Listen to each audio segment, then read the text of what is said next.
அதுக்கு அடுத்த இரண்டாவது கட்டம் என்னன்னு சொன்னா சிரமமும் பலனும் கரெக்டா இருக்கும். மூணாவது கட்டம் இருக்கும், சிரமப்பட வேண்டியது இல்ல, பலன்கள் வந்துகிட்டே இருக்கும், கையெழுத்து மட்டும் தான் போடணும்.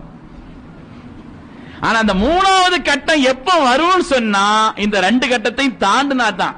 இப்ப நம்ம பிள்ளைகளுக்கு என்னன்னா அந்த மூணாவது கட்டம் முதல்ல வந்துடும் நினைக்கிறாங்க.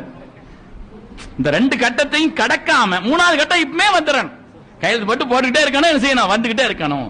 இந்த கட்டங்களை கடக்க கூடாது என்று எண்ணுகிறார்கள் பெருமக்களை. அல்லாஹ் அப்படி விதிய